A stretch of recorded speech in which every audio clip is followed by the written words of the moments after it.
Good morning, Riverhawks. I'm Kayla. And I'm Julia. Please stand for the Pledge of Allegiance. Face the flag, put your right hand over your heart. Ready, begin.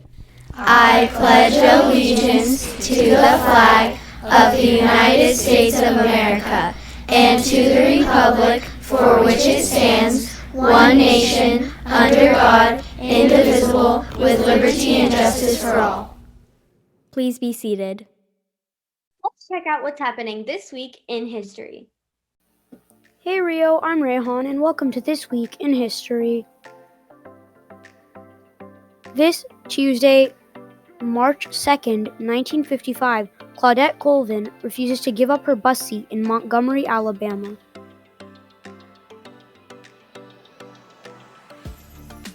This Thursday, March 4th, 1789, the first U.S. Congress meets and declares the Constitution in effect.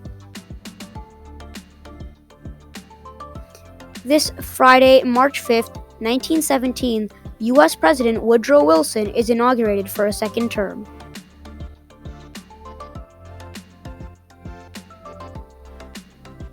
That's all for now. I'll see you next time on This Week in History.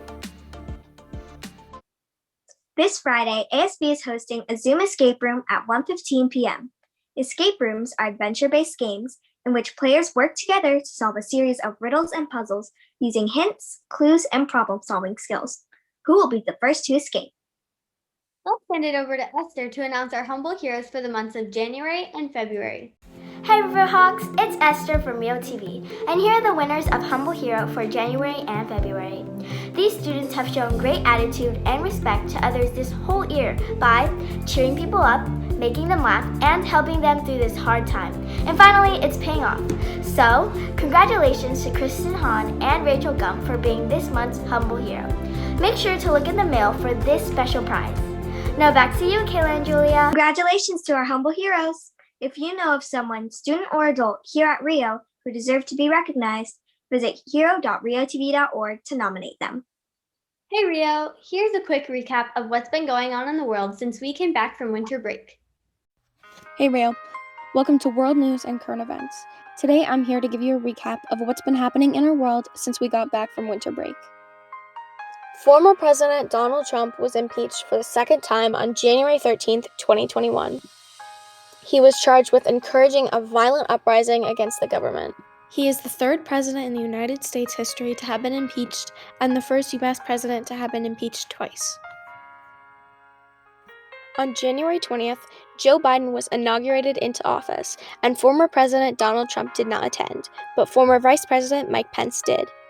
On the topic of the inauguration, there was also an indauguration, honoring Major, Joe Biden's adopted dog, on January 17th over Zoom. Over 7,400 animal lovers attended, and the event raised over $200,000 for the Delaware Humane Association. So far, President Biden has made over 40 executive actions. Some of these include mask wearing on federal property, rejoining the Paris Agreement on climate change, promoting COVID-19 safety in domestic and international travel, and strengthening the public health supply chain. The COVID vaccine was administered to many healthcare workers in January as well. So far, more than 20.7 million U.S. citizens have received at least one dose of the vaccine. More than 3.8 million people are now fully vaccinated against the virus, and many more to come soon. There was a snowstorm in Filomena, Spain, due to global warming. The heaviest snowfall in 5 decades occurred, covering Madrid and other parts of Spain in more than 1.5 feet of snow. This is the most snow that Madrid has seen since 1971. The storm disrupted and closed over 12,500 miles of road across Spain. More than 3,500 tons of salt is scheduled to arrive in Madrid to help de-ice the roads and sidewalk. On February 2nd, there was a massive snowball fight in New York City, bringing together the buzzing city even covered in a blanket of snow. On February 7th, also known as Super Bowl Sunday, the Tampa Bay Buccaneers and the Kansas City Chiefs went head-to-head and came out with a 31-7 and the Tampa Bay Buccaneers as the winners. On February 18th, the Mars 2020 rover named Perseverance landed on Mars, taking photos of the surrounding area in a crater where NASA assumes water and possible life could be. And lastly, the snowstorm Uri hit. The average amount of snow, ranging from 5 inches to over 1.5 feet of snow, cover a number of states across the country, and thin layers of ice over thousands of roads, causing injuries and death due to the circumstances. Power outages were also frequent, which meant no heater, limited food supply, and bursting pipes throughout the whole region. The Salvation Army and the American Red Cross are helping victims of the snowstorm by providing food and supporting at least 35 warming shelters in Texas, and are even taking donations to provide other basic necessities. Well, Rio, thanks for watching. We'll see you next time on World News and Current Events. This week is Dr. Seuss Spirit Week. Today is Lorax Day, so make sure to wear Lorax-themed clothing. Tomorrow will be Cat in the Hat Day, Wednesday is Wacky Wednesday, Thursday is Twin Day, and Friday is Blue Socks Day. Now, let's check out this week's new character dare. Happy March 1st! It's Alyssa. And Mia, and welcome back to Character Dare.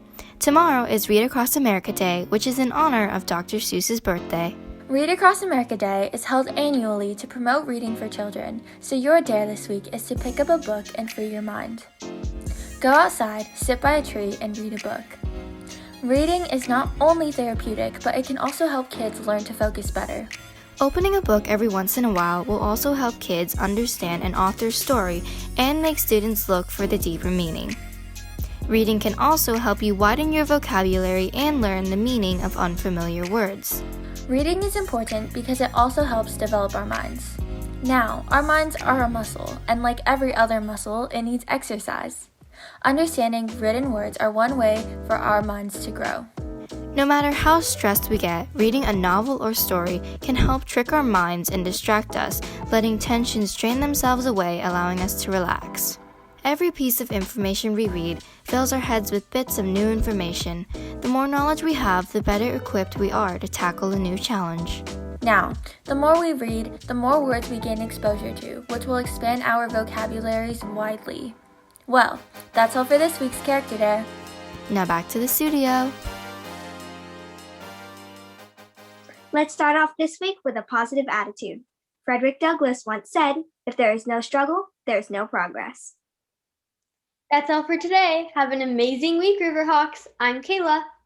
And I'm Julia, and we'll see you tomorrow on RioTV.